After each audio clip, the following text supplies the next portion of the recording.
Hello student, I hope you all fit and fine. आप सभी लोग देख रहे हैं हमारा अपना चैनल एजुकेट कंप्यूटर क्लासेस। तो स्टूडेंट, अगर आपको हमारी वीडियो पसंद आती है तो प्लीज़ इसे लाइक एंड सब्सक्राइब करना ना भूलें और साथ ही साथ में बेल आइकन को भी प्रेस करें ताकि जब भी हम कोई न्यू वीडियो अपलोड करते हैं तो उसकी नोटिफिकेशन सबसे पहले आपके मोबाइल पर आए। तो स्टूडेंट, आज के हमारे इस टॉपिक में हम आपको क्लास 10th के साइंस चैप्टर 9 के आनुवंशिकता और जैव विकास का पार्ट नंबर 3 लाए हैं। इसमें हमारे 10th क्लास में आने वाले कुछ महत्वपूर्ण क्वेश्चन आंसर दिए गए हैं जिनको हमने पार्ट में डिवाइड किया, जिसमें आनुवंशिकता और जैव विकास का पार्ट नंबर 1, पार्ट 2 और ये आज का हमारे वीडियो में पार्ट नंबर 3 है। इससे पिछली वीडियो में आपको इसके पुराने क्वेश्चन मतलब पिछले क्वेश्चन मिल जाएंगे। इसके बाद में नेक्स्ट फिर वीडियो में अगले क्वेश्चन आंसर आपको बताए जाते हैं। तो स्टूडेंट, चलिए स्टार्ट करते हैं हमारी वीडियो।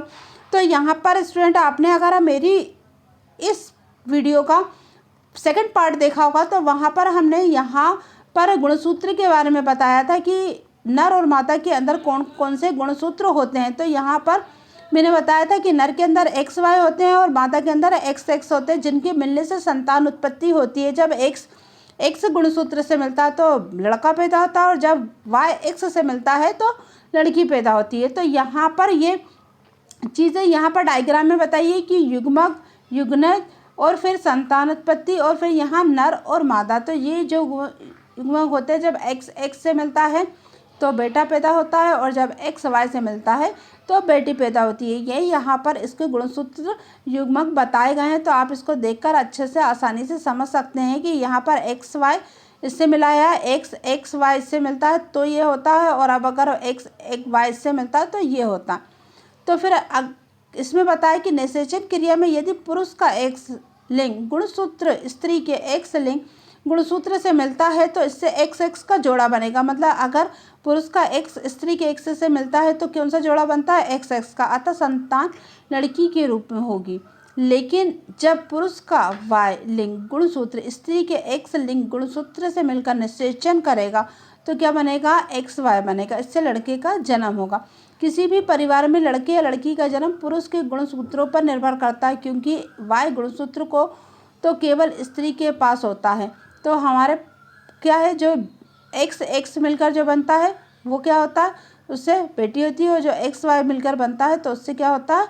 बेटा पैदा होता है। तो यहाँ पर किसी भी परिवार मतलब जो होते हैं उसमें लड़का और लड़की का जन्म पुरुष के गुणसूत्रों पर निर्भर करता है, ना कि किसी स्त्री के। क्यों? क्योंकि Y गुणसूत्र होता है वो केवल किसके पास होता है?